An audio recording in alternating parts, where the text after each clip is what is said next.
Здравейте и добре дошли в новото видео. Днеска ще си говорим за това как може да направите Space Therapy в пространство, което е едновременно хол и кухня.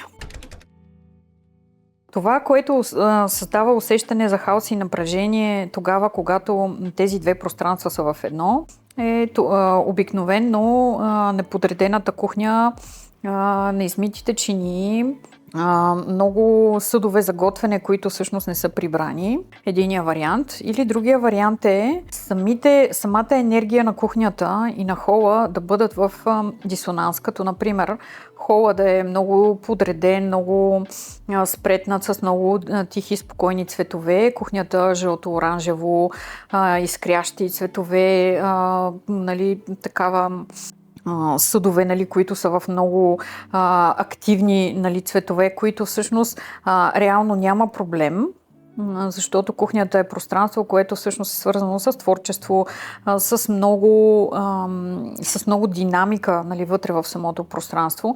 Но когато двете са в едно, не може да има чак такава разлика в напрежението, т.е. в енергията на едното и на другото пространство. Чисто понякога буквално е чисто цветово. Едно добре е цветовете да си отиват едни с други. Т.е. да са от една гама, тъй наречено да не се бият. Другото нещо, което със сигурност създава напрежение, е тогава, когато понеже и двете пространства са отворени, е тогава, когато едното пространство не е оправено. Без значение кое от двете. Тогава е добре да намерим начин, по който да речем в кухнята имаме един шкаф или имаме един рафт, в който все едно да слагаме тези неща, които са, примерно, купили сме много нови неща, които не знаем къде да ги разпределиме по буркани, в кой шкаф да отидат. Все едно да имаме едно място за малко като входящата поща.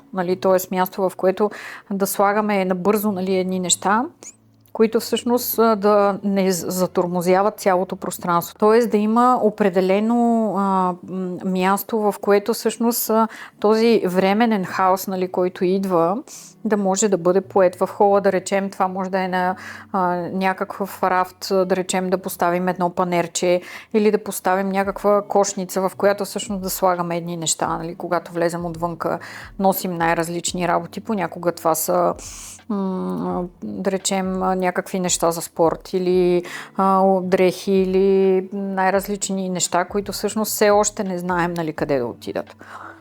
Така че това е като един способ, който всъщност ще помогне, когато има хаос в едното или в другото пространство, поне да има граници, а да не е разпространено навсякъде. Първата стъпка, която всеки може да направи за едно такова общо пространство, е да си отдели някакво време, без да има нужда от някаква кой знае колко голяма стъпка, буквално едни 15 минути, в което да седне на 2-3 места, да речем в хола, да остане в кухнята абсолютно осъзнато се едно, без да прави нищо, просто за да усети това пространство, за да усети как се, може би някои хора биха усетили с лекота как се движат енергиите, каква е разликата, какво се случва когато стоя тук, какво се случва когато от тук погледна към този прозорец или какво не се случва, какво бих искала да се случи. И буквално да седне и да разпише. Имам нужда тия прозорци да се изчистят. Имам нужда да си сложа изкуствена преграда. Или имам нужда да си сложа, да речем, някакво фолио на прозорците, така че отвънка да не ме гледат. Или имам нужда да сменя полюлея, имам нужда да сложа еди какво си. Тоест, буквално с един чисто технически списък да седне човек и да напише всички неща, които би искал да промени в това пространство. Тоест, да има някаква схема, по която всъщност да върви промяната. Следващата стъпка е този списък всъщност да бъде приоритизиран. Има промени, които са супер важни да бъдат свършени и те изобщо не изискват нито пари, нито кой знае колко много енергия, като например най-много ме дразнат тия разхвърляни чаши. Чашите са 10 на брой. Със сигурност това да се подреди един рафт, буквално един рафт, няма нужда от повече, защото това в момента най-много, когато седна на място, на което обикновено си стоя, това е моето си място. Нали, тези чаши буквално ми изваждат, нали, очите и цялата ми енергия отива в това и непрекъснато си обяснявам, нали, че ще да бъде хубаво да ги оправя тия чаши, обаче все още, нали, не съм го оправил. Все едно този списък, когато го имаме, да сложим едни приоритети. Чашите са ми приоритет.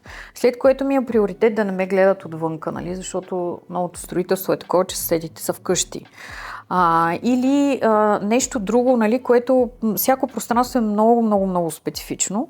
Не всички промени всъщност имат нужда от пари или имат нужда от кой знае колко много време.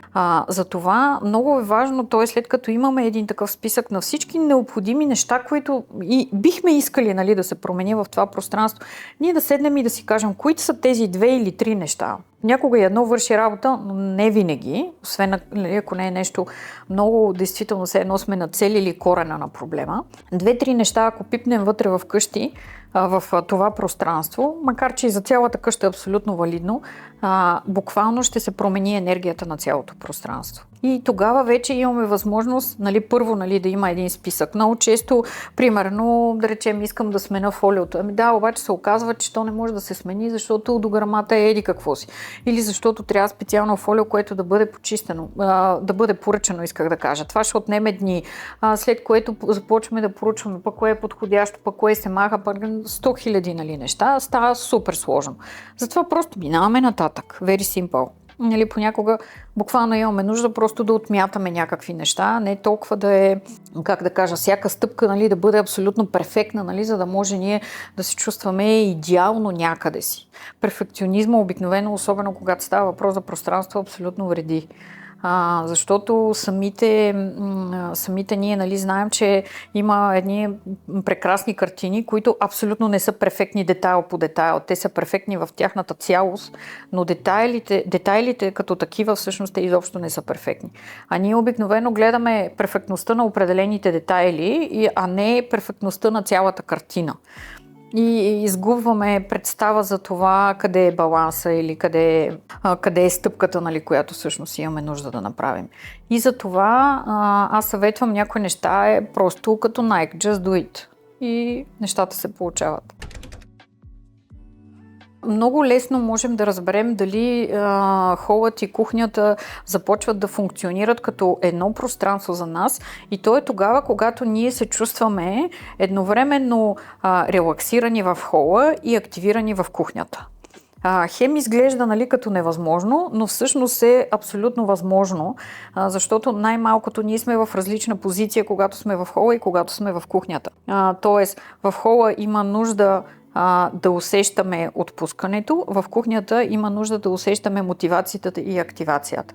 И това е, т.е. през начина, по който се чувстваме ние в двете пространства, можем да усетим дали всъщност се е случила тази синергия, нали, за нас.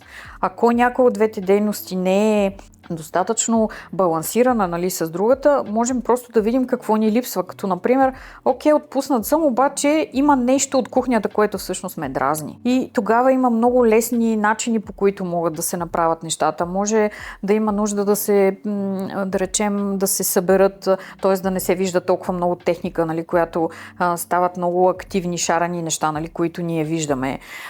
Или обратното пък, когато, нали, отида в кухнята, всъщност грам не съм активиран, нали, тук нищо не ми се прави, нали, почива ми се.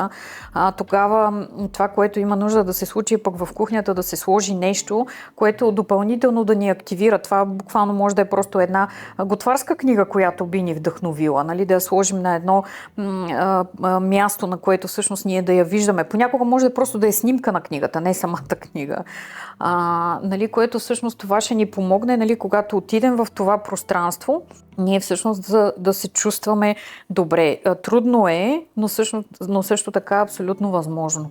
И ако това видео ви е харесало, ще се радвам много да коментирате какво ви е харесало, имате ли допълнителни въпроси, може да има пространство, в което да снимате, ще ви изпратя съвети, ако имам, нали, за това как да бъдат разрешени проблемите. Също така пишете как се чувствате във вашите пространства, каквото мога да ви помогна с това, как да промените пространства, така че да се чувствате добре. Съм на разположение и ще се радвам да се видим отново в следващото видео.